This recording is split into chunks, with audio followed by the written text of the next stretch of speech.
बिस्मिल्लाहिर्रहमानिर्रहीम। अस्सलाम वालेकुम स्टूडेंट्स। सेकंड ईयर के कैटेगरी बी के स्टूडेंट हम अपना नेक्स्ट लेक्चर स्टार्ट करने लगे फार्माकोलॉजी का। कल हमने थर्ड चैप्टर स्टार्ट किया था जिसमें हमने पढ़ा था कि CNS जो है ना, हमारे चैप्टर का नाम था सेंट्रल नर्वस सिस्टम। उसके बारे में हमने कुछ टर्म्स पढ़ी थी कि न्यूरोट्रांसमीटर्स क्या होते हैं, हार्मोन्स क्या होते हैं, ठीक है। उसके बाद लोकल मीडिएटर्स, उसके बाद न्यूरॉन्स वगैरह। आज हम हमारा नेक्स्ट टॉपिक है इनाटमी ऑफ ANS, ठीक है। इनके ऑटोनोमिक नर्वस सिस्टम में हमने पढ़ा था कि उसमें दो तरह की न्यूरॉन्स होती हैं। एक इफरेंट न्यूरॉन्स होती हैं जिनको हम मोटर न्यूरॉन्स भी कहते हैं, और उसके बाद सेकंड उसके अंदर होती है सेंसरी न्यूरॉन्स होती हैं जिनको हम एफरेंट न्यूरॉन्स भी कहते हैं। फर्स्ट हम देखते हैं कि मोटर न्यूरॉन्स होती हैं जिनको हम इफरेंट न्यूरॉन्स भी कहते हैं। Efferent neurons carry nerve impulse from CNS to the effector organ by way of two types of efferent neurons। जो efferent neurons होती हैं जिनको हम मोटर न्यूरॉन्स भी कहते हैं, उनका काम होता है कि जो नर्व इम्पल्सेस होते हैं, जो भी सिग्नल्स होते हैं, उनको CNS से लेके बॉडी के दूसरे इफेक्टर ऑर्गन जिनमें मसल्स ग्लैंड्स वगैरह आ जाते हैं उनकी तरफ लेके जाते हैं। दो तरह की टाइप्स होती हैं यहाँ पे। जो efferent neurons होती हैं दो टाइप्स की होती हैं। First nerve cells is called preganglionic neurons. Its cell body is located within CNS। दो तरह की होती है। फर्स्ट जो होती है उसको हम पेरीगैंग्लियोनिक कहते हैं, जबकि जो सेकंड हमारे पास होती है वो होती है पोस्ट गैंग्लियोनिक। जो फर्स्ट है पेरीगैंग्लियोनिक न्यूरॉन्स, उसकी सेल बॉडी CNS के अंदर मौजूद होती है and it emerge from brain stem और spinal cord and make a synaptic connection in ganglia. CNS के अंदर मौजूद होती है, वहां से जो स्पाइनल कॉर्ड या ब्रेन स्टेम होता है वहां से ये बहर आती हैं और गैंग्लियास के अंदर जाकर एक सिनेप्टिक कनेक्शन बना देती हैं। यानी कि वहां पे एक कनेक्शन होता है जिसके थ्रू सिग्नल या इम्पल्स जो होती है वो ट्रांसमिट होते हैं CNS से फैक्टर ऑर्गन की तरफ या एक सेल से दूसरे सेल की तरफ, इन्हीं पर जो है ना गिग्लोनिक न्यूरॉन्स के जरिए। These ganglia function as station between preganglionic neurons and a second जिनको पोस्ट गैंग्लियोनिक न्यूरॉन्स कहते हैं। यानी कि ये जो न्यूरॉन्स होती हैं जो सिनेप्टिक कनेक्शन बना देते हैं गैंग्लिया के अंदर, ये जो कनेक्शन होता है ये एक स्टेशन के तौर पर काम करता है पेरीगैंग्लियोनिक न्यूरॉन्स और पोस्ट गैंग्लियोनिक न्यूरॉन्स के दौरान।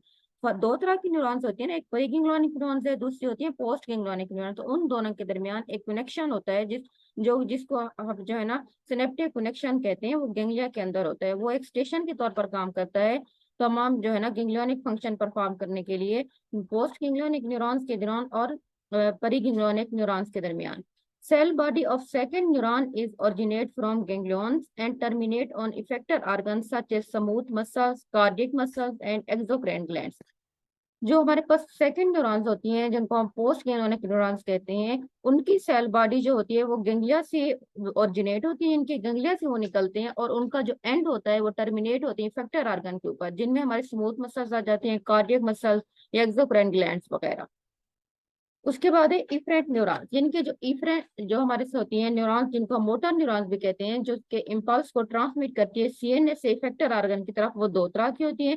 एक होती है पेरीगैंग्लियोनिक न्यूरॉन जो फर्स्ट नर्व सेल्स होती हैं, सेकंड होती है पोस्ट। जो पेरीगैंग्लियोनिक न्यूरॉन्स होती हैं वो CNS के अंदर मौजूद होती हैं और वहां से ब्रेन स्टेम में स्पाइनल कॉर्ड से बहर आती हैं और एक सिनेप्टिक कनेक्शन बनाती हैं। ये जो सिनेप्टिक कनेक्शन होता है ये बेसिकली एक स्टेशन के तौर पे काम कर रहा होता है जो है ना गैंग्लियोनिक न्यूरॉन्स और पोस्ट गैंग्लियोनिक न्यूरॉन्स के दौरान। जो सेकंड न्यूरॉन्स होती है ना उनकी सेल बॉडी गैंग्लियन से स्टार्ट होती है। उसके बाद जो इफेक्टर ऑर्गन जिनमें स्मूथ मसल्स आ जाते हैं, कार्डियक मसल्स या एक्सोक्राइन ग्लैंड्स, वहां पे जाके एंड होते हैं। सेकंड हमारे पास है efferent neurons. Efferent neurons of ANS bring nerve impulses back to CNS from peripheral organs। अब इनका काम क्या होता है, ये पेरिफेरल ऑर्गन जो इफेक्टर ऑर्गन्स होते हैं वहां से अब ये सिग्नल को दोबारा CNS की तरफ लेके जाती हैं, इनको हम सेंसरी न्यूरॉन्स भी कहते हैं। उसके बाद है हमारे पास, हमने पढ़ा था कि ANS के फर्दर दो टाइप्स में डिवाइड किया गया है। एक उसके बाद हमारे पास है सिंपैथेटिक न्यूरॉन्स और सेकंड है parasympathetic neurons. Efferent neurons of ANS, जो हमने पढ़ा था कि इफरेंट न्यूरॉन्स हैं जिनमें दो टाइप्स की थी, पेरीगैंग्लियोनिक और पोस्ट गैंग्लियोनिक। इफरेंट न्यूरॉन्स को फर्दर दो न्यूरॉन नर्वस सिस्टम में डिवाइड किया गया है, एक सिंपैथेटिक और दूसरा पैरासिम्पैथेटिक।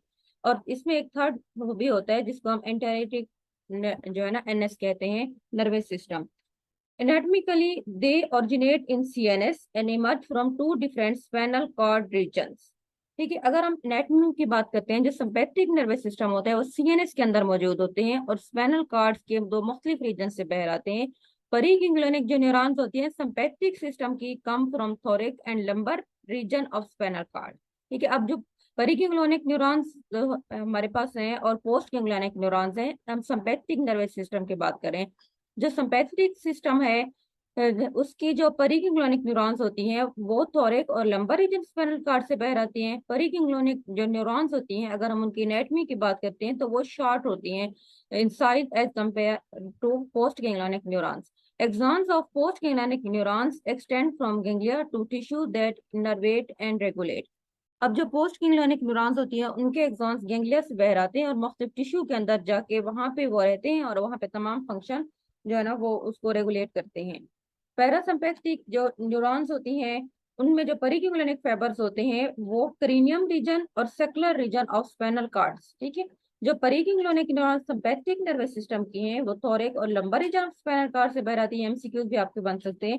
और जो सेकंड हमने पैरासिम्पैथेटिक न्यूरॉन्स होती हैं उनकी जो परिगैंग्लियोनिक फाइबर्स होते हैं वो क्रेनियम नर्व, और क्रेनियल नर्व के अंदर भी 3, 7, 9 और 10 है। और sacral region of spinal cords वहां से वो बनती हैं। एंड देन वहां पे उसके बाद सिनेप्सिन गैंग्लिया नियर और ऑन द इफेक्टर ऑर्गन्स, उसके बाद वो एक सिनेप्सिन के कनेक्शन बना देती हैं इफेक्टर ऑर्गन्स की तरफ। In contrast to sympathetic system, हम जब जो परिगैंग्लियोनिक फाइबर्स होते हैं पैरासिम्पैथेटिक न्यूरॉन्स के वो लॉन्ग होते हैं। और उसके बाद post ganglionics are short with ganglia close to within the organ innervated, ठीक है। यानी कि आपने ये याद रखना है कि जो पैरासिम्पैथेटिक के परिगैंग्लियोनिक फाइबर्स होते हैं वो क्रेनियम और sacral region of spinal cord से बाहर आते हैं। उसके बाद ये इसके जो परिगैंग्लियोनिक फाइबर्स होते हैं वो लॉन्ग होते हैं और पोस्ट गैंग्लियोनिक जो होते हैं वो शॉर्ट होते हैं। उसके बाद है एंटेरिक न्यूरॉन्स जो थर्ड टाइप्स है।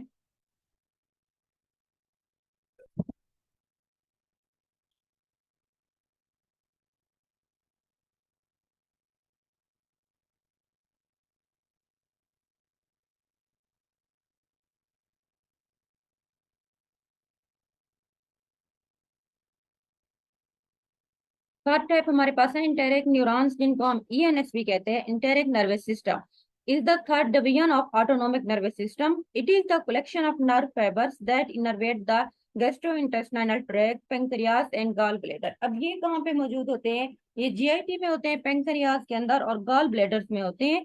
This system function independent of CNS and control the motility, exocrine and endocrine secretions and macrocirculation of GIT.